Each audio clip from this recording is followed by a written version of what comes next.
Students, पिछले lecture में हमने कवर किया था कि डायमेंशन फार्मूला क्या है और डायमेंशन क्या है। जो ड्राइव्ड क्वांटिटीज हैं उनके डायमेंशन फार्मूले हम कैसे अटेन कर पाएंगे और उन जो डायमेंशंस होंगे वो कैसे अटेन होंगे, ये पिछले लेक्चर्स में हो चुका है। अगर फिर भी आप लोगों को कोई प्रॉब्लम है तो आप कमेंट करें, उसका जरूर कोशिश करेंगे आपकी सब प्रॉब्लम्स को रिजॉल्व किया जाए। जो भी समस्याएं हैं आप जरूर शेयर करें। नेक्स्ट इस लेक्चर में हम बात करते हैं डायमेंशन फार्मूले के यूजेज क्या होंगे, उन्हें कहाँ यूज किया जाएगा। तो इसमें जो यूज के तभी आप समझ पाएंगे जब आप कुछ बेसिक पॉइंट्स इसके आते होंगे। सबसे पहला इसमें जो बेसिक पॉइंट है जो खूब यूज होता है, बोर्ड लेवल पर भी इसका यूज खूब होता है, वो है लॉ ऑफ होमोजेनिटी। तो नेक्स्ट इसका पहला टॉपिक लिखें, law of homogeneity.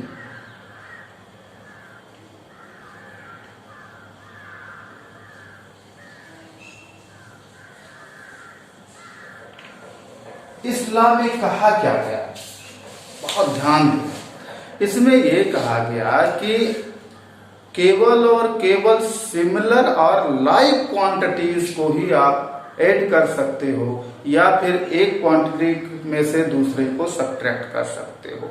Unlike quantities के बिटवीन ना तो एडिशन होगा और ना ही सब्ट्रैक्शन होगा।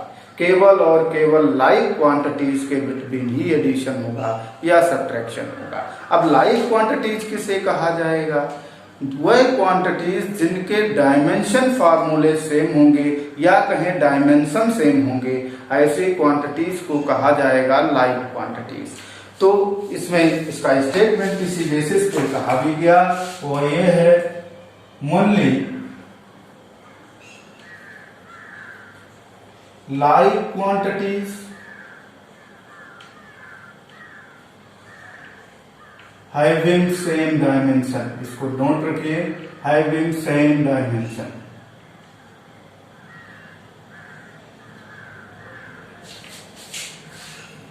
can be added or subtracted one from another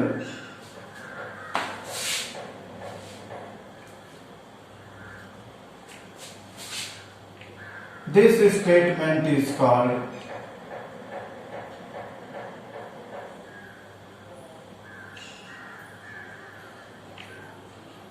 law of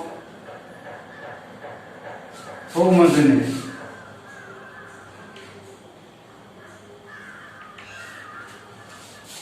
इसका मीनिंग ये हुआ, जैसे मैं एग्जांपल ले लेता हूं इसमें, जैसे मैंने सपोज कर लिया, ये कहा कि जो क्वांटिटी z है that is the sum of x plus y या फिर x माइनस वाई के इक्वल, यानी z जो है x प्लस वाई है या फिर x माइनस वाई है।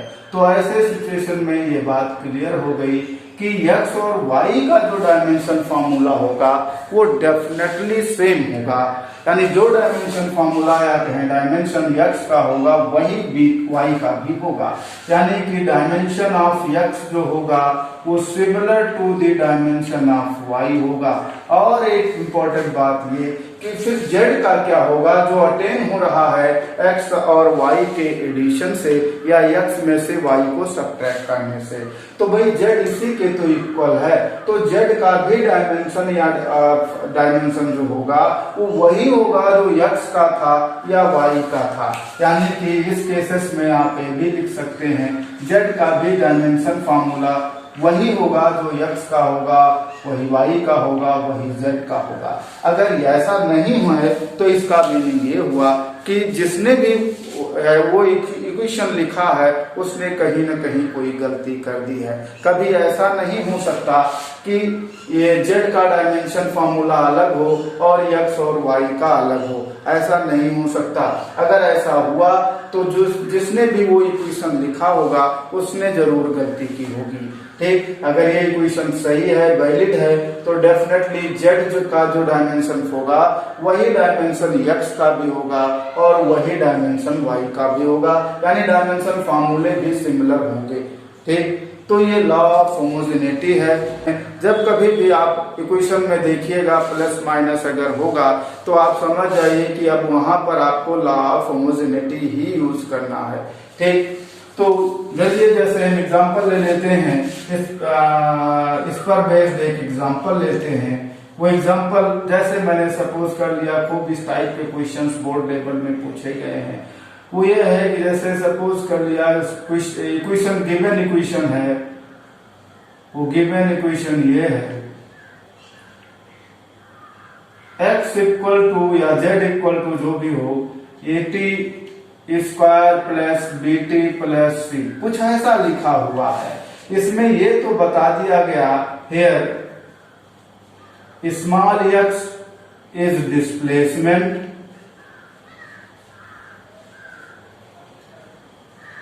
and small t is in second, या small t is time।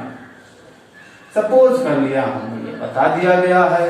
ठीक, ये बताया गया, ये इक्वेशन गिवन है और इस इक्वेशन में ये बताया गया है जो सिंबल्स यूज्ड हैं, इन सिंबल्स में x और t के अबाउट बताया गया है। ये बताया गया है x जो है वो तो डिस्प्लेसमेंट है, लेकिन जो t है वो टाइम है। कई बार इस टाइप के क्वेश्चन में ऐसे बोल देते हैं कि x मीटर में है और t सेकंड में है, वो भी बात वही हुई। अगर मीटर में है तो डेफिनेटली वो लेंथ टाइप का होगा, डिस्प्लेसमेंट भी लेंथ टाइप का ही है। और अगर जो है t कहा गया सेकंड में है तो इसका मतलब मीनिंग यही हुआ कि वो डेफिनेटली टाइम है, तभी तो उसका यूनिट सेकंड हुआ होगा। यानी बात वही जो मैंने भी लिखी यही हुई। तब भी अगर ये कहा गया कि x मीटर में है और t सेकंड में है तो भी यही बातें ही बताई जा रही हैं। तो ऐसे में अब आपको देखो, ठीक है, अगर ऐसा क्वेश्चन आ गया तो उसमें क्या पूछा गया, ये पूछ लिया गया कि भाई ये बता दो कि जो ये है, b है और c है, इनके डायमेंशन फॉर्मूले क्या होंगे। तो इस क्वेश्चन में सपोज कर लिया फाइंड करना है, find the dimension of small a, small b and small c। इनके आपको डायमेंशन फाइंड आउट करने हैं, इनके डायमेंशंस क्या होंगे। क्लियर? तो देखते हैं, लॉ ऑफ होमोजेनिटी इसमें यूज होना है और लॉ ऑफ होमोजेनिटी को यूज करके इसे सॉल्व करते हैं। ठीक है, तो देखिए अब यहां पर देख रहे हैं आप कि x अटेन हो रहा है AT स्क्वायर और प्लस BT प्लस C से, यानी एडिशन साइन दो जगह है। इसका मतलब ये हुआ कि जहां जहां जिनके बिटवीन एडिशन है उनके डायमेंशन फॉर्मूले से होंगे और इन तीनों के एडिशन से हमें x अटेन हो रहा, मतलब x का डायमेंशन फॉर्मूला जो होगा वही AT स्क्वायर का भी होगा, वही BT का भी होगा और वही C का भी होगा। तो लॉ ऑफ होमोजेनिटी के अकॉर्डिंग टू, ये सोल्यूशन है, ध्यान दें, according to law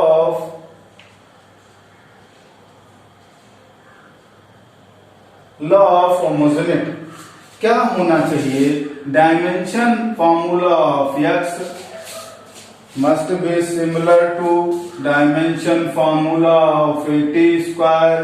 It is also similar to the dimension formula of BT, और इसका भी जो डायमेंशन फॉर्मूला होगा वो C के सिमिलर होगा। ठीक, तो ये डेफिनेटली ऐसा तो होना ही होना है, यानी x का डायमेंशन फॉर्मूला जो होगा वही इसका भी होगा, वही इसका भी होगा और वही इसका भी होगा। ठीक, तो ये चीजें होनी है। अब x को तो बताया ही गया है ना कि वो डिस्प्लेसमेंट है।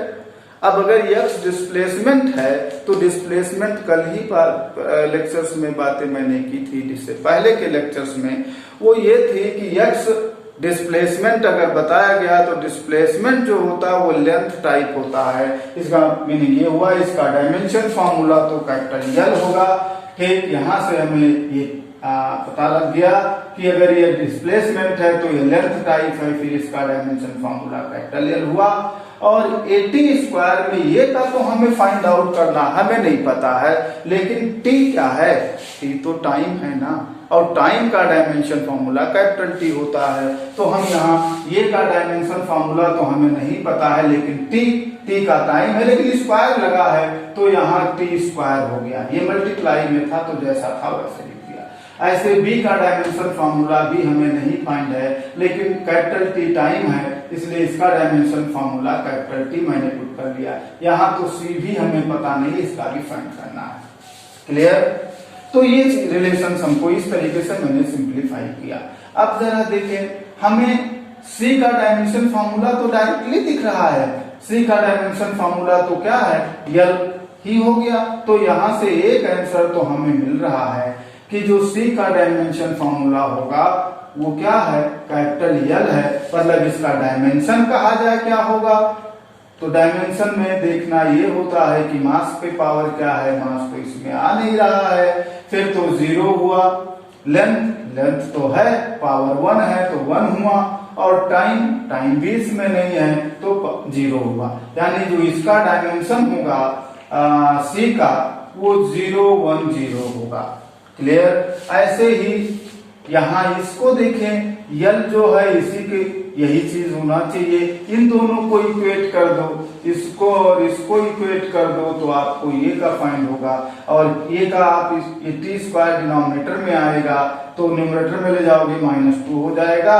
यानी इसे सिंप्लीफाई जब आप करोगे तो ये का डायमेंशन फॉर्मूला आपको मिलेगा LT-2। और डायमेंशन अगर हम कहें तो क्या होगा भाई, डायमेंशन अगर बात करें तो डायमेंशन जो होगा वो आप देखें क्या होना है, मास तो है नहीं तो 0 डायमेंशन, लेंथ पर पावर 1 है तो 1 हुआ, और टाइम पर जो पावर रेज्ड है वो -2 है तो टाइम का डायमेंशन -2 हुआ। तो हमने डायमेंशन फाइंड आउट कर लिया जो है ए का। ऐसे ही बी को, यानी इससे आप इक्वेट कर दीजिए इन दोनों को, तो जैसे इक्वेट करके और बी का डायमेंशन फाइंड कर लो, तो बी का डायमेंशन जब हम सॉल्व करेंगे तो ये टी इधर डिनोमिनेटर में आएगा और न्यूमरेटर में ले जाएंगे पावर -1 हो जाएगा तो LT-1 आ जाएगा। तो इसका डायमेंशन क्या होगा भाई, अगर इसके डायमेंशन की बात करते हैं तो आने वाला है, मास तो इसमें भी नहीं है तो मास का डायमेंशन 0 होगा। लेंथ का डायमेंशन 1 है, टाइम पर जो पावर है -1 है तो इसका डायमेंशन -1 हो गया। इस तरीके से हमने सॉल्व कर लिया कि जो ए और बी और सी हैं उनके डायमेंशंस क्या होंगे और डायमेंशन फॉर्मूला क्या होगा, ये दोनों चीजें सॉल्व हो गई। ठीक, फिर इसमें अभी भी कोई डाउट्स तो नहीं होना चाहिए वैसे, लेकिन अगर कोई डाउट्स है तो आप जो है उसे कमेंट में पूछ सकते हैं। कुछ ऐसे भी क्वेश्चंस आते हैं जिसमें लॉ ऑफ होमोजेनिटी के जो है अलावा भी कुछ और भी पॉइंट्स होते हैं जिनकी हमें जरूरत पड़ती है उन क्वेश्चंस को सॉल्व करने में। तो वो कौन से पॉइंट्स हैं, बहुत ढेर सारी ऐसी क्वांटिटीज होती हैं जो डायमेंशन लेस होती हैं, यानी कि जो पावर्स रेज्ड होते हैं वो 0 0 0 आते हैं। तो वो कब होगा उन्हें आप पहचानते होंगे, तभी आप उस क्वेश्चन को सॉल्व कर पाएंगे। कहाँ पर कौन सी क्वांटिटी डायमेंशन लेस होगी, कौन सी नहीं होगी, ये आपको पहचानना आना चाहिए, तभी ऐसे क्वेश्चंस हो पाएंगे। मोस्टली ये क्वेश्चंस बोर्ड में कम पूछे जाते हैं, लेकिन कंपटीशन में ऐसे क्वेश्चंस पूछे जाते हैं। तो उन स्टूडेंट्स के लिए तो ये सेगमेंट बहुत ही इंपॉर्टेंट होने वाला है जो स्टूडेंट्स जो है कॉम्पिटिटिव एग्जाम्स की प्रिपरेशन में हैं। तो ध्यान दें, ये जो पॉइंट्स हैं उन्हें नोट कर लें। कहीं भी अगर एंगल की बात आती है तो एंगल हमेशा ही जो है डायमेंशन लेस होता है, यानी थीटा मैंने लिख दिया है डायमेंशन लेस होता है। मतलब इसका डायमेंशन फार्मूला आप लिखोगे तो m0 l0 t0 कुछ इस तरीके से लिखेंगे, यानी पावर रेस जो होंगे वो सब के सब 0 ही होने वाले हैं। तो ये डायमेंशन लेस हो गया। थीटा किसे लिखा, एंगल है, ध्यान दें ये एंगल, मैंने एंगल को थीटा यहाँ लिखा है। तो जो एंगल है वो हमेशा कहीं भी होगा तो वो डायमेंशन लेस होगा। ठीक, जो भी एंगल होता है वो हमेशा डायमेंशन लेस होता है। तो नेक्स्ट पॉइंट देखिए, आप ट्रिग्नोमेट्रिक रिलेशंस भी पढ़ चुके हो, जिसमें आप यूज कर रहे थे sine theta, cos theta, tan theta, cot theta, sec theta, cosec theta. ये ट्रिग्नोमेट्रिक रिलेशंस में ये भी ध्यान दें, ये भी जो है ये भी डायमेंशन लेस होते हैं, यानी इनका भी डायमेंशन अगर आप लिखेंगे तो m0, l0, t0 लिखेंगे। ठीक, ऐसे इनवर्स फंक्शन भी आपने ट्रिग्नोमेट्री में पढ़ा था, इनवर्स फंक्शन भी है होता है। इनवर्स फंक्शन यानी जैसे sine square, sine inverse x, cos inverse x, कुछ ऐसा आपने पढ़ा था।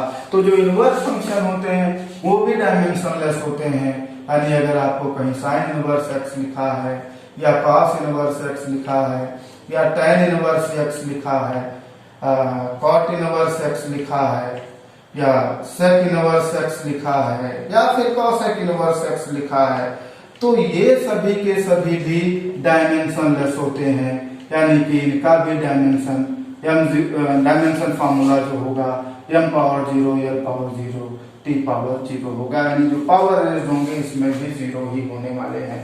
ठीक, तो जो इनवर्स फंक्शन होते हैं वो भी डायमेंशन लेस होते हैं। कहीं भी किसी भी इक्वेशन में अगर इनवर्स फंक्शन है तो आप समझ जाएं कि उसका वो डायमेंशन लेस होगा, यानी उसका dimension formula m0, l0, t0 होगा, यानी जो पावर रेज्ड होंगे वो 0 आएंगे। ठीक, नेक्स्ट और एक बात देखते हैं, ये भी खूब जो इम्पोर्टेंट है, खूब यूज होता है कंपटीशन में, वो ये है कि अगर कहीं पावर है, किसी भी क्वांटिटी पे जो पावर्स होता है, पावर्स भी डायमेंशन लेस होता है, यानी इसका भी dimension formula m0, l0, t0 ही होने वाला है। ठीक, जो पावर होता है वो भी डायमेंशन लेस होता है, इसका भी dimension formula m0, l0, t0 ही होने वाला है। ठीक, तो ये भी आपको याद रखना, लर्न रखना है। नेक्स्ट देखें जो है, कई बार हम इक्वेशन में ये देखते हैं जो है कई नंबर्स भी उसमें लिखे होते, जैसे आपने पढ़ा जो है इक्वेशन ऑफ मोशन में आपने पढ़ा s = ut + ½ at², तो वहाँ हाफ आ रहा है ना, 1/2 आ रहा है। अब 1/2 क्या है, एक नंबर है। या आप फार्मूला पढ़ रहे हो एरिया ऑफ सर्किल = πr², अब पाई क्या है, 22/7, एक नंबर ही तो है। तो ऐसे में जहां नंबर्स होते हैं उनका आप क्या डायमेंशन लिखोगे, तो वो भी डायमेंशन लेस होते हैं। जो भी प्योर नंबर्स हैं, प्योर नंबर भी क्या होता है, ये भी डायमेंशन लेस होता है, यानी इसका भी डायमेंशन फार्मूला अगर लिखोगे तो m0, l0, t0 ही लिखोगे, यानी ये भी डायमेंशन लेस होता है। क्लियर। ऐसे ही अगर हम जो है लॉग, कई बार ऐसे इक्वेशंस आपको मिलेंगे जिसमें लॉगरिथम का यूज होगा, यानी कि लॉग यूज होगा, लॉग होगा उसमें। तो ऐसे में क्या होगा, सपोज कर लेते लॉग जब कभी लिखा होगा तो यहाँ कोई ना कोई बेस लिखा होगा और क्वांटिटी होगी जिसका लॉग लिया गया होगा। तो एक बात अगर ध्यान दें तो ये ओवरऑल ये भी क्या होगा, ये भी ओवरऑल जो वैल्यू आएगी वो डायमेंशन लेस होगी, और इसका dimension formula m0, l0, t0 होगा। और यहाँ पर जो बेस की जगह पे जो भी लिखा होगा वो बेस यहाँ पर नोट कर ले, हेयर बेस जो होगा वो भी डायमेंशन लेस होगा, यानी इसका भी dimension formula m0, l0, t0 होगा। और जो क्वांटिटी जिसका आपने लॉग लिया होगा यानी x, ये भी डायमेंशन लेस होगा, यानी x भी क्या है, x भी डायमेंशन लेस होगा, यानी इसका भी dimension formula m0, l0, t0 ही होगा। ठीक, तो ये ऐसी क्वांटिटीज हैं जिनके हम डायमेंशन फार्मूले की बात जहां भी कहीं होगी तो डायमेंशन लेस होगा, और इसको नोट कर ले ताकि आपको लर्न रहे, याद रहे ये चीजें। और जब आपको याद रहेगी तो आप इसे जहां पर जो इक्वेशन होगा, जब कभी डायमेंशन फार्मूले की बात आएगी तो आप इसे यूज कर सकते हैं डायरेक्टली। ठीक, तो ये था, इसलिए बात अभी तक बात कर रहे थे कि डायमेंशन लेस कब होगा क्वांटिटी, कौन कौन सी क्वांटिटीज डायमेंशन लेस होती हैं। तो मोस्टली जो क्वेश्चन है वो इसी में से आने हैं तो आप इसे सॉल्व कर सकते हो। ठीक, नेक्स्ट इसमें एक और भी बात करते हैं। कई बार कंपटीशन में जैसे आप एससी वर्मा वगैरह उस देखोगे तो उसमें भी डायमेंशन में एक ऐसा क्वेश्चन दिया जिसमें इंटीग्रेशन है। तो इंटीग्रेशन अगर किया गया तो अब वहां पर इंटीग्रेट करने के बाद जो क्वांटिटी आएगी उसका डायमेंशन कैसे फाइंड आउट करेंगे। जैसे सपोज कर लेते हैं कि क्वेश्चन में दिया गया कि इंटीग्रेशन है, ये नेक्स्ट पॉइंट है, ध्यान दें, इंटीग्रेशन है लिया गया fx dx, यानी fx कोई फंक्शन है उसे हम इंटीग्रेट कर रहे हैं x के रिस्पेक्ट में। ठीक, तो अब ये जो हमें अटेन होगा इसको सॉल्व करने के बाद जो हमारा रिजल्ट आएगा उसका डायमेंशन क्या होगा। तो इसका जो डायमेंशन होगा वो डायमेंशनलेस नहीं होगा, इसीलिए अलग मैं इसी बात कर रहा हूं। अभी तक मैं डायमेंशनलेस की बात कर रहा था, कोई जरूरी नहीं कि डायमेंशनलेस हो। ठीक, लेकिन अब जो डायमेंशन इसका आएगा वो डायमेंशन फॉर्मूला जो होगा fx का और डायमेंशन फॉर्मूला होगा x का। डी से कोई लेना देना नहीं है, dx का डायमेंशन फॉर्मूला वही होगा जो x का होना है, यानी जो fx का डायमेंशन फॉर्मूला होगा वो और x का डायमेंशन फॉर्मूला होगा वो दोनों मल्टीप्लाई कर लेंगे तो आपको क्या मिल जाएगा, इंटीग्रेशन के बाद जो क्वांटिटी आने वाली है उसका डायमेंशन फॉर्मूला मिल जाएगा। इस पे जो बेस्ड क्वेश्चन है एससी वर्मा जी का वो हम बाद में आगे बात करेंगे कि वो क्या है। ठीक, लेकिन ये क्वेश्चन उसमें है, आप अगर इस बात को समझ रहे होंगे तो आप उस क्वेश्चन को उस बुक में जाके आप सॉल्व कर सकते हो। ठीक, ऐसे डिफरेंशिएशन में भी बात कर सकते हैं। वो डिफरेंशिएशन में जैसे हमने लिख दिया dy अपॉन dx, तो इसका डायमेंशन फॉर्मूला जो होगा, ठीक, इसके डायमेंशन फॉर्मूले की अगर बात करते हैं तो क्या होने वाला है, इसका डायमेंशन फॉर्मूला जो होगा वो y का डायमेंशन फॉर्मूला अपॉन x का डायमेंशन फॉर्मूला। d से कोई लेना देना आपको नहीं है, dy का जो डायमेंशन होगा, डायमेंशन फॉर्मूला होगा वही होना है जो y का होगा और dx का डायमेंशन फॉर्मूला वही होगा जो x का होगा। तो इसे नोट कर ले और इसे जो है आप सॉल्व कर सकते हैं।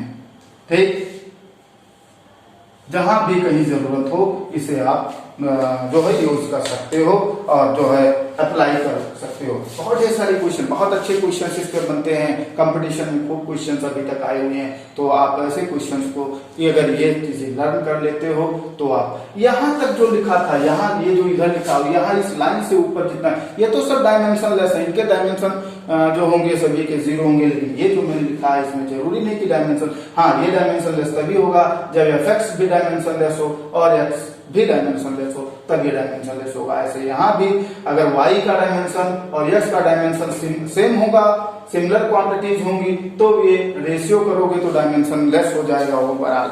तो अब ये तो सॉल्व करने के पता लग पाएगा कि डायमेंशनलेस इन दोनों में होगा या डायमेंशनलेस नहीं होगा।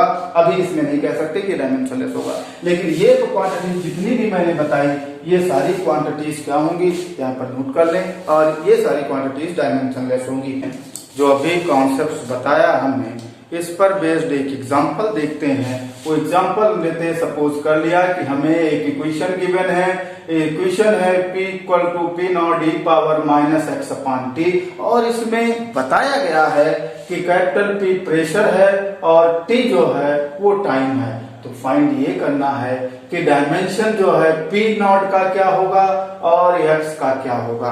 इसमें से दो क्वांटिटीज ऐसी हैं जिनके डायमेंशन आपको फाइंड करने हैं, वो एक है p नॉट और दूसरा है स्मॉल t, इसके स्मॉल x, इनके आपको डायमेंशन फाइंड करने हैं। देखते हैं इसका सोल्यूशन क्या होगा। देखिए अभी मैंने ये आपको बताया कि जो पावर होता है वो हमेशा डायमेंशनलेस होता है।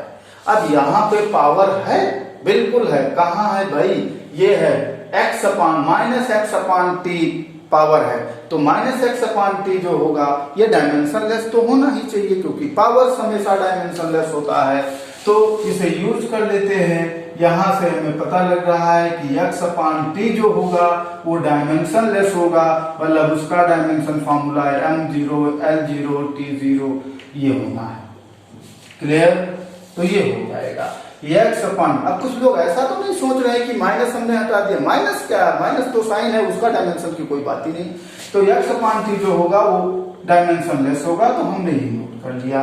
तो ये जो लेफ्ट साइड है वो x अपान टी है, तो इसको अगर हम सिंप्लीफाई करते हैं तो ये आएगा x का जो डायमेंशन फार्मूला होगा अपॉन टी का डायमेंशन फार्मूला जो होगा वही ये चीजें होनी। लेकिन टी का डायमेंशन फार्मूला टी तो बताया गया है, टाइम है, तो टाइम है तो इसे क्यों ना हम कैपिटल टी लिख दें, क्योंकि टाइम का डायमेंशन तो फार्मूला कैपिटल टी होता ही है, तो इसे हमने कैपिटल टी पुट किया और ये इक्वल टू जो आ रहा है m0 l0 t0।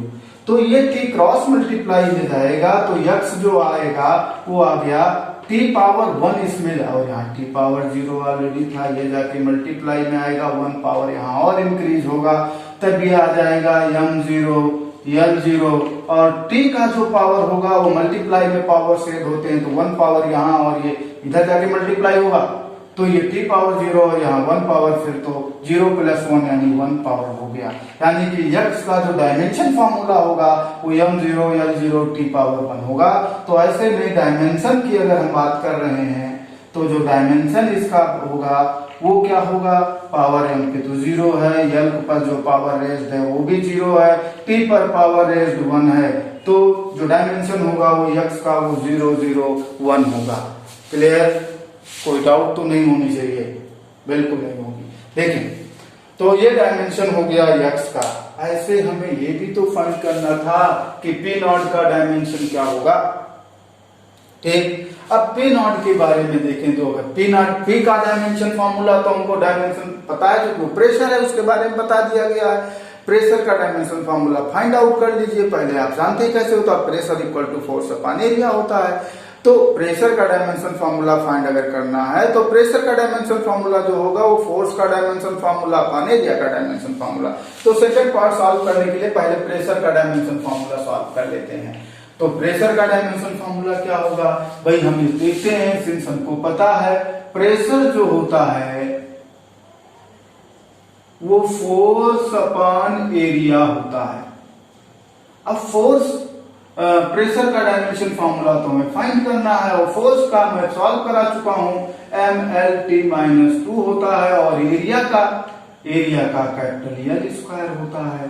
तो L स्क्वायर न्यूमरेटर में जाएगा तो L-2 पावर हो जाएगा, -2 पावर होगा और यह 1 पावर यहाँ पावर्स मल्टीप्लाई में ऐड होगा तो 1 + -2 यानी -1 हो जाएगा।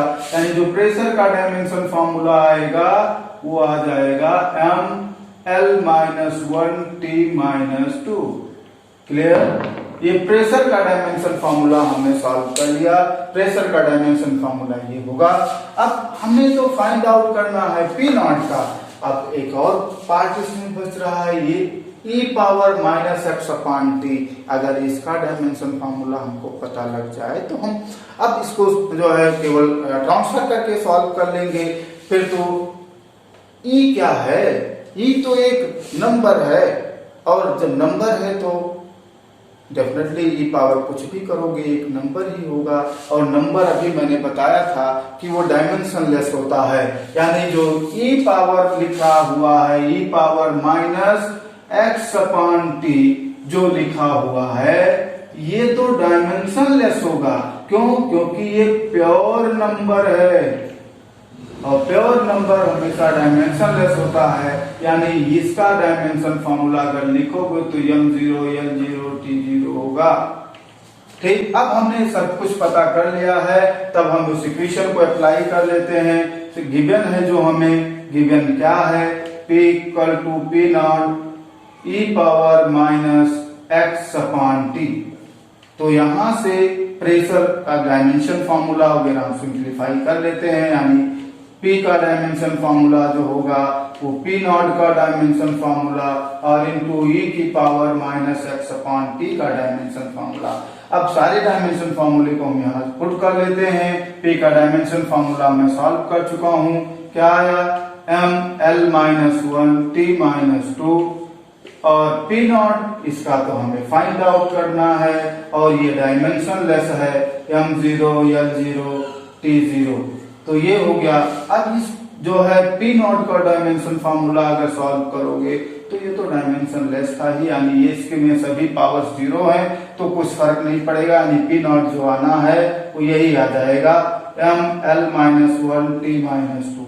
यानी जो p0 का डायमेंशन फार्मूला होगा वो ml-1 t-2 होगा। तो डायमेंशन क्या होगा, डायमेंशन आप लिखते हैं तो ये होगा m पर पावर रेज देखिए 1 है, l पर -1 है और t पर -2 है, तो ये डायमेंशन हो गया P0 का। ठीक, तो इस तरीके से क्वेश्चन ये सिंप्लीफाई हो गया और सॉल्व हो गया।